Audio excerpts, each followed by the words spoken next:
শুকরগুজার হইতে হবে। আমরা অনেকে কমপ্লেইন করি খুব বেশি, না এটা ভুল। সম্মানিত সুধীমণ্ডলী, be grateful with what you have. যা আছে এটা নিয়ে শুকরগুজার হন, আপনার জীবনটাকে আল্লাহ সুন্দর করবে। তাহলে কমপ্লেইন করবো না, আমরা শুকরগুজার হব। রাসূল সাল্লাল্লাহু আলাইহি ওয়াসাল্লাম বলেছেন, তোমার যে খারাপ অবস্থানে আছে তার দিকে তাকাও, যে ভালো আছে তার দিকে তাকিও না।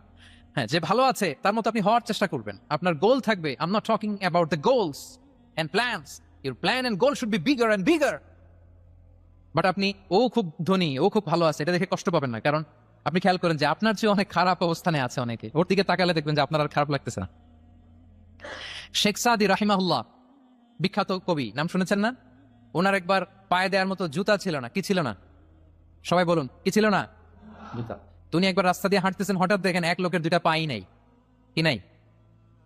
শুকরগুজার হলেন, চিৎকার করে বললেন আলহামদুলিল্লাহ, যে আল্লাহ অনেক ভালো আছি, আমার জুতা নাই এজন্য মন খারাপ, ওর তো পাই নাই। হ্যাঁ, এজন্য বেঁচে যে আছি এজন্যই আলহামদুলিল্লাহ। লা ইন শাকারতুম লা আযীদান্নাকুম ওয়া লা ইন কাফারতুম ইন্না আযাবি লাশাদীদ। আল্লাহ বলেন, যদি শুকরিয়া করো, শুকরগুজার হও, আমি আল্লাহ নিয়ামত বাড়িয়ে দেব।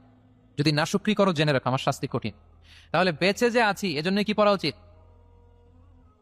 জাহাঙ্গীরনগর বিশ্ববিদ্যালয়, আওয়াজ করেন, বেঁচে যে আছি এজন্য কি পড়বো? আপনি যে অবস্থানে থেকে খুশি না, ভাল লাগে না আপনার, যে হায় রে আমি তো লুজার, আমার কিচ্ছু নাই, আপনার এই অবস্থানে পৌঁছাটা অনেকের জন্য স্বপ্ন। মানে যেটা পেয়ে আপনি হ্যাপি না, অতটুকু হইতে পারাটা অনেকের কি স্বপ্ন। আপনাকে যদি জিজ্ঞেস করি, ভাই কি চান, কি লাগবে বলেন, কি চান? তা আপনি বলবেন যে শেখ, আমি ধনী হইতে চাই, আমার একটা ব্রাইট ক্যারিয়ার চাই, আমি টাকা চাই, আমি খ্যাতি চাই, আমি ক্ষমতা চাই, এটা চাই। কত যে চাওয়ার ফিরিস্তি আমাদের। আপনি একটু একটা ক্যান্সার হসপিটালে যান তো, ক্যান্সারের থার্ড স্টেজে চলে আসছে, ধুকে ধুকে লাস্ট স্টেজে চলে আসছে। আপনার তো অনেক কিছু চাই, আপনি ওকে একটু জিজ্ঞেস করেন যে ভাই আপনি কি চান?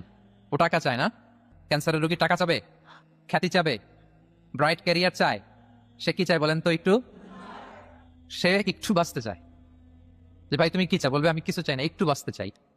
বার্ন ইউনিটে যদি কখনো যাওয়ার সুযোগ হয়, দেখবেন যে চিৎকার করে তারা, এত কষ্ট, এই দহনের কারণে এত কষ্ট, তারা চিৎকার করতে থাকে হসপিটালকে কাঁপিয়ে। আপনি ওকে একটু জিজ্ঞেস করুন, ভাই কি চাও? বলেন তো ওর চাওয়াটা কি?